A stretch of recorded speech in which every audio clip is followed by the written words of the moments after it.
Growing up, they always tell you, pick a career you love and you'll never work a day in your life. But now, looking at the current job market, looking at the current unemployment rates, I guess what they really meant was the second part. But still, welcome to the job market. It might be a long time before you get your first job, or your next job, or your student loan balance to zero, but most advice on the internet makes it harder than it needs to be. Step 1 to getting your dream job, the most important step that you should do before you do anything else, is to assume that as long as you try, you will win eventually. Most people don't succeed because they give up, and they give up because they assume they're never gonna win, so there's no point even trying.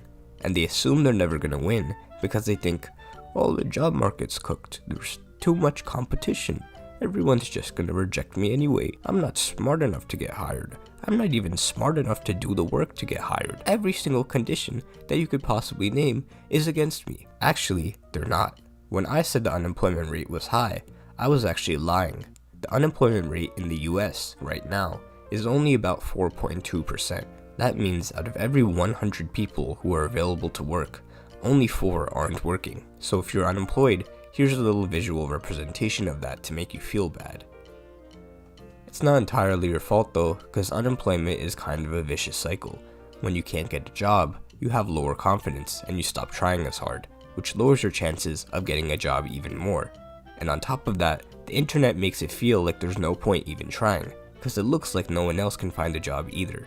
But that's probably because 99.998% of social media content is made by teenagers, bots, students, unemployed adults, and influencers, which means your social media feed is kind of biased in the wrong direction. The people who actually have jobs don't have time to make content.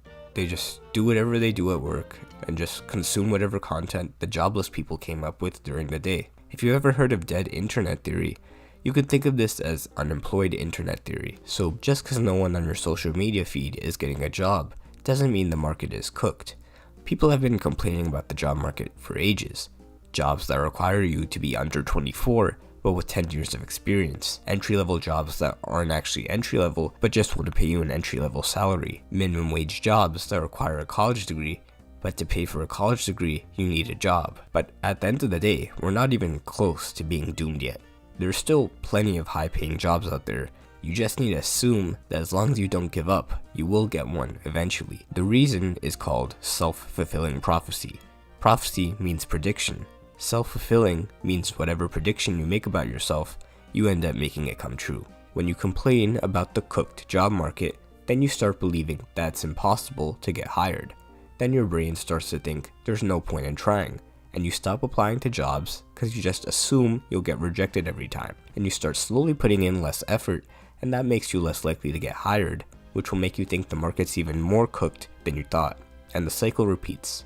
On the other hand, if you tell yourself, wait, the market is fine, I can get any job I want if I just try, then the exact opposite cycle happens. Basically, once you know how to read and how to type on a keyboard, the main thing that decides whether or not you get no job, a bad job, a decent job, or a dream job is your own belief of what's possible for you. Which means all of the phrases on the screen right now, you should remove from your vocabulary. Here's what you can replace them with if you need some ideas. So be careful. Browsing Reddit, YouTube, and Instagram and thinking, wow, everyone is unemployed right now, is equivalent to going to the middle of New Zealand and looking around and being like, wow, everyone is from New Zealand right now. By the way, if you do happen to have a job right now and you don't like the work, or it's too many hours, or you're not getting paid enough, you're not stuck there forever. It is possible to switch to a job you actually like, that pays well. If you want even, there's a service specifically designed to help you with that. It's today's sponsor, Triple10. Triple10 makes it possible to switch from whatever you're doing right now to a higher paying tech job, even if you don't have tech experience. It's a fully online bootcamp that allows you to take courses, do projects, complete externships, and get coaching, all on a flexible schedule, so you can finish all of it without having to quit your full-time job. You don't even have to learn to code if you don't want to, because you can choose any career path from their 6 options. Not all of them require coding. The one thing they do have in common though is that they're high demand. And if you're wondering whether or not it actually works, Triple10 has an extremely high job placement rate of 82%, within just 6 months of graduating the bootcamp. In fact, they even guarantee that if you don't find a job within 10 months of graduating, you get a 100% refund. So go ahead, you can learn a new job starting from $200 a month. Click the link in the description or scan the QR code to get a free career consultation. Step 2. Once you start actually believing in yourself, it's time to get to work and increase your skill set so that you can get a high-paying job instead of just a job. You know, instead of working at the chum bucket, you can work at the Krusty Krab. I mean, that's probably not a good example, I don't think either. I don't actually know if any place in the SpongeBob cinematic universe pays a living wage. Either way, you get what I mean. This is the most tempting part to skip, because, you know, it's actual work. But it really doesn't take that long. Free YouTube courses, online certifications, library books, virtual internships. You can make a project by yourself and put it on your resume. You can make a portfolio website to show off what you learned and what you made. And of course, for some things, you need real life experience, which means you need to go outside. So we could just ignore that. No, in reality, it's not that bad. Whenever you're not sure how to learn a skill, or it seems kind of complex, or you need real life experience to learn it, what you can do is find someone in real life who has the job or the skill you want. And you can simply just ask them what they did to learn the skill and get the job. This is commonly referred to as a coffee chat, even though most of them don't involve coffee, and also most of them are on Zoom. Also, if you're not that good at chatting with strangers, your first few coffee chats will just be straight up interviews, but it will get easy eventually. And if you don't know anyone in real life who you can contact, you should probably start meeting more people who have jobs. But if real life really doesn't work, fake life also works, with LinkedIn being one of the most popular options to contact people and ask for coffee chats. This is way better and easier than trying to figure out everything by yourself, because people who have your dream job will be happy to tell you all the things they did that worked and all the things they wish they would have done differently.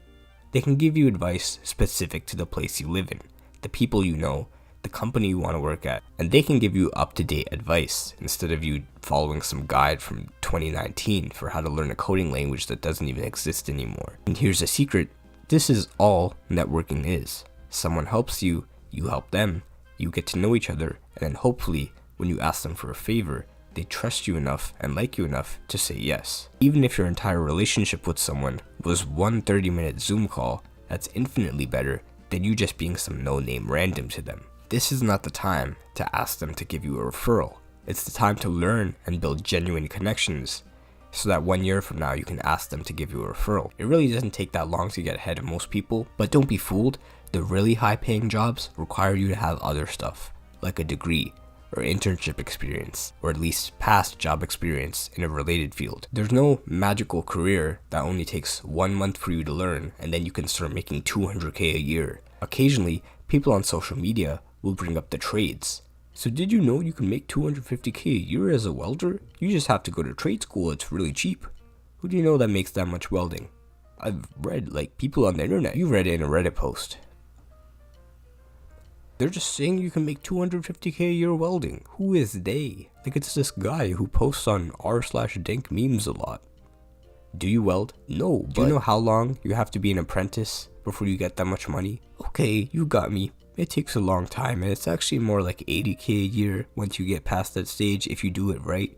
And realistically, you're not going to get a raise because jobs go to whoever is willing to do it for the cheapest. Also, $250K a year is only once you start your own company, and that's only if it does really well, which is a really big thing to bet your life on. Also, the main reason you're starting the company is because you're in your 40s and your knees and back are worn out from working 10 hours a day, including weekends, so you have to hire younger people to do what you're no longer physically capable of. Alright, so give me a different idea. Don't you already know how to pressure wash? Pressure washing is my passion. I don't do it for the money. I do it for the love of the sport. Consulting? Step 3. Applying. Applying to jobs is the easy part, but it's also the most tedious. So if you want to get the best results for the lowest amount of effort, do the following. 1. Apply quickly to jobs as soon as possible after they get posted. Companies are lazy and are pretty likely to just interview the people who were the first to apply. If you apply a month after the position opens, they're probably already interviewing other people. I did find a cool little tool from a Reddit post that helps you find jobs that were posted in the last 24 hours, so I'll put that on the screen now. Otherwise, just search on any old job board like Indeed, LinkedIn, Glassdoor, or even Google honestly, and then filter for jobs posted in the last 24 hours. Some will be quick apply, which is great. Some will ask you to go on the actual company website and fill out a real application. It's kind of annoying, but honestly it's not a bad thing because annoying things have less competition. Also, if you ever get a chance to join a company's email list, which they might call their talent network or their talent community, do it, because you'll get emailed when new jobs open up. The moral of the story is apply fast, which means you'll need to be on the lookout every day for newly posted jobs. Don't just be like, oh, I'll lock in and apply to 50 jobs on May 18th. A, you're not actually going to do that. And B, I'd rather be the first applicant for 10 different jobs than the 1,000th applicant for 50 different jobs. 2. Never postpone applying to jobs. You might think you need to dedicate months to preparing yourself for interviews, but then there are no stakes. There's no motivation to actually do it. At least when you're constantly applying, you're motivated to study because there's always the possibility you'll get a sudden interview.